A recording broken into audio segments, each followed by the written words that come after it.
de podcast.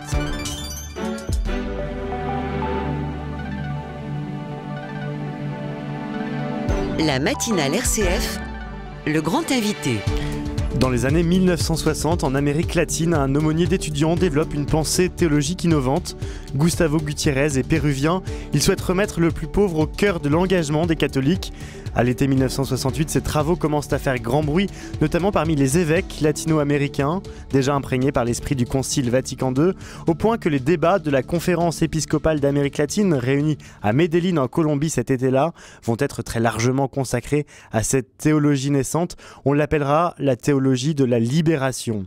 Beaucoup critiqué, certains y voyant même une forme de communisme à la sauce catholique, le mouvement a pris énormément d'ampleur, allant jusqu'à inspirer à certains révolutionnaires une justification de certains de leurs actes. Notre invité ce matin n'a pas connu cette époque, mais a souhaité s'intéresser à ce courant de pensée un peu oublié en France. Bonjour Timothée Droglaudre. Bonjour. Vous publiez Les Moissonneurs, c'est une enquête autour de la théologie de la libération. Avant de revenir sur votre enquête, peut-être revenons sur cette théologie de la libération qui est un peu oubliée, on ne sait pas forcément ce que c'est. Ça veut dire quoi la libération? De quoi veut-on se libérer? Alors en fait, il faut se remettre dans le contexte de l'Amérique latine des années 50-60. Donc c'est d'abord le contexte de sociétés très rurales qui sont en train de s'industrialiser et de s'urbaniser à marche forcée. Donc on a la création de bidonvilles, de favelas à la périphérie des villes. Et dans ce contexte-là, il y a une effervescence révolutionnaire qui va naître à partir de notamment du succès de la révolution cubaine en 1959.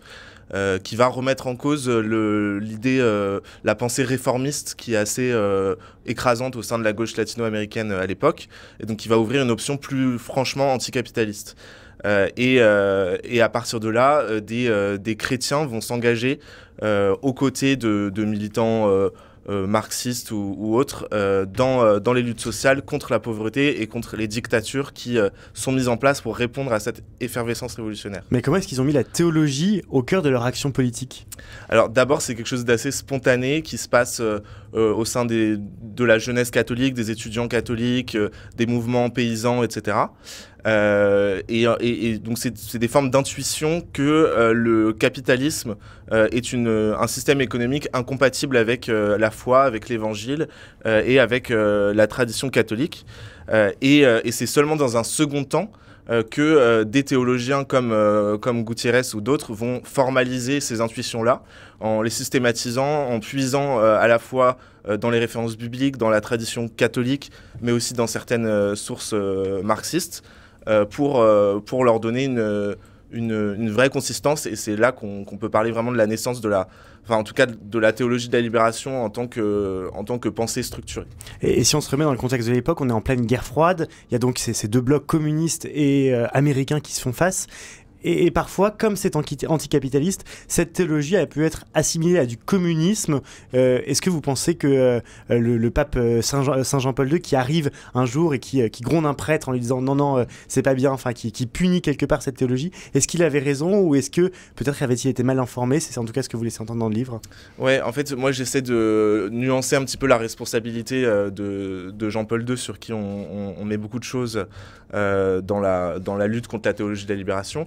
En fait, ce qui s'est passé, c'est que le Vatican a d'abord très bien accueilli la théologie de la libération sous Paul VI, qui a ouvert la conférence de Medellín dont on parlait il y a quelques instants en 1968. Et ensuite, la théologie de la libération s'est retrouvée face à divers ennemis, à la fois les États-Unis et notamment la CIA qui s'est intéressée à la théologie de la libération pour s'y opposer à partir des années 60. Et au sein de l'Église catholique, un courant conservateur proche du pouvoir économique qui s'est livré à des opérations de diffamation de la théologie de la libération en déformant certaines idées, en accentuant les idées les plus radicales ou les plus loufoques, comme si on pouvait les généraliser. Et donc à partir de cette interprétation un peu biaisée, c'est le cardinal Ratzinger, préfet de la Congrégation pour la doctrine de la foi, qui va publier 2 instructions en 1984 et 1986, qui sont moins une condamnation claire comme il y a pu avoir pour le Sillon ou l'Action française, qu'une discussion théologique avec des avertissements qui en fait vont ne correspondent pas au texte qu'on peut lire chez Gutiérrez ou chez Leonardo Boff ou d'autres. Par exemple, le cardinal Ratzinger reproche aux théologiens de la libération d'amalgamer le pauvre de l'Évangile et le prolétaire de Marx. Or, dans le vocabulaire des théologiens de la libération, on parle toujours du pauvre. Le terme prolétaire n'est quasiment pas utilisé, notamment parce que ce sont des sociétés très rurales et que la paysannerie est très importante dans cette figure du pauvre, alors que dans la tradition marxiste orthodoxe, les paysans sont plutôt méprisés et qualifiés par exemple par Marx de sacs de pommes de terre qui seraient incapables d'avoir une conscience de classe.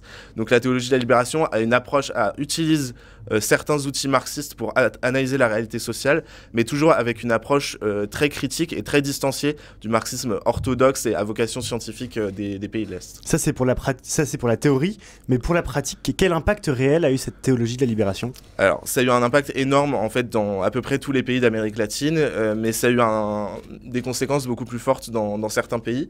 Là où ça a été le plus important, c'est le Brésil, puisque c'est grâce à la théologie de la libération et notamment à la figure Dom Helder Camara que l'Église a arrêté de soutenir la dictature militaire, parce qu'elle l'avait soutenue au début pensant avoir une arme contre un péril rouge imaginaire.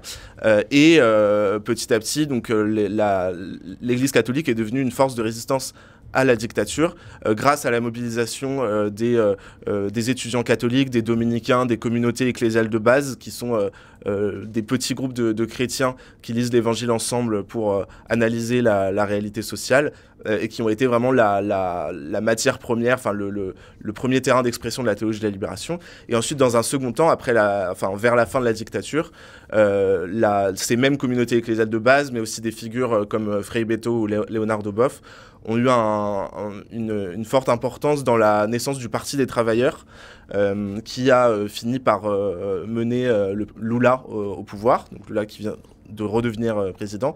Et donc si aujourd'hui les catholiques du Brésil continuent de voter majoritairement à gauche pour le Parti des travailleurs, pour Lula, c'est en grande partie grâce à cet héritage de la théologie de la libération. Vous parliez de Lula au Brésil. Comment est-ce qu'on explique alors que Bolsonaro, qui lui est plutôt soutenu par la communauté protestante, ne soit pas du tout impliqué dans cette théologie de la libération? En tout cas, ça ne fait pas du tout partie de son schéma culturel. Bolsonaro, en fait, il s'est plutôt appuyé sur une théologie qui est un petit peu le miroir inversé de la théologie de la libération, qu'on appelle l'évangile de la prospérité, qui est né aux États-Unis et qui a été repris par plusieurs églises au Brésil, notamment l'église universelle du Royaume de Dieu. Et donc cet évangile de la prospérité prétend que ce que les fidèles vont verser en termes de dîmes et d'offrandes à leur église va être multiplié par l'action divine dans la réussite sociale.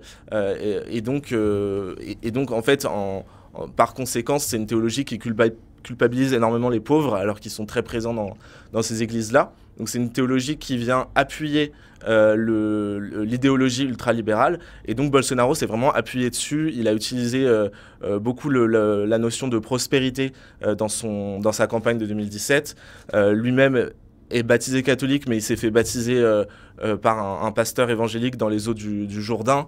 Sa femme est évangélique, donc on sait très bien qu'il y a cette accointance, mais il y a aussi des catholiques plus traditionnalistes ou charismatiques qui ont soutenu son ascension. Et donc j'essaye de raconter dans le livre qu'il y a bel et bien une guerre des dieux, mais qui n'est pas qui n'est pas une guerre de religion entre catholiques et protestants, mais plutôt une guerre entre deux conceptions de Dieu.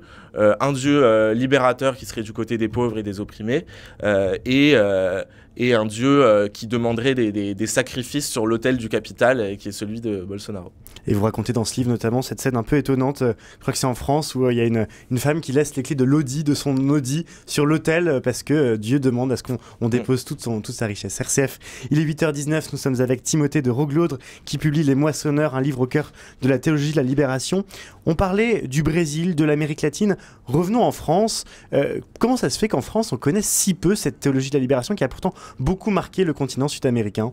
Oui, alors c'est une des raisons pour lesquelles j'ai voulu faire ce livre, et on partageait le constat avec mon éditeur Paul Picaretta, qui avait vraiment un manque de connaissances sur ce courant majeur de de la théologie. Et c'est encore plus étonnant quand on sait que des figures françaises ont été très influentes dans les débuts de la théologie de la libération, aussi bien des théologiens comme Yves Congar ou Marie-Dominique Chenu, que des philosophes comme Emmanuel Mounier ou les mouvements d'action catholique qui sont nés en France et en Belgique. Et donc c'est vraiment cette base sociale et théologique qui a permis aux latino-américains de s'émanciper d'une vision un peu féodale de la théologie qui était très spiritualisante et très proche des pouvoirs en place.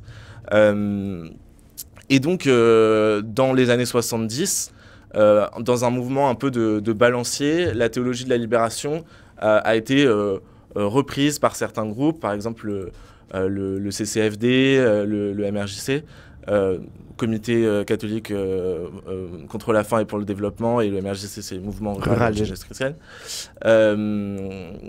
Mais en fait, ça n'a pas pris plus que ça, parce que à l'époque, les milieux populaires, les milieux ouvriers, et dans une moindre mesure la ruralité étaient déjà assez déchristianisés. Enfin, le processus de déchristianisation était très avancé. Et pourtant, à l'époque, il y avait quand même des grandes personnalités. On pense à l'abbé Pierre, qui était vraiment en une pour cette lutte-là. Est-ce qu'on a un peu abandonné cette lutte aux côtés des plus pauvres ? Alors moi je pense surtout qu'il faut tirer un bilan critique de la gauche progressiste des années 70. Ça c'est quelque chose qu'on essaie de porter avec une partie de la jeunesse catholique, c'est-à-dire que cette génération-là s'est beaucoup concentrée sur la critique de l'institution, la confrontation avec l'Église, en attendant énormément de réformes, en demandant à ce que le concile soit appliqué et même qu'on aille plus loin que le concile. Et finalement a un petit peu délaissé l'idée d'être une force de résistance dans le monde, et pour être seulement une force de résistance dans l'Église. Et donc le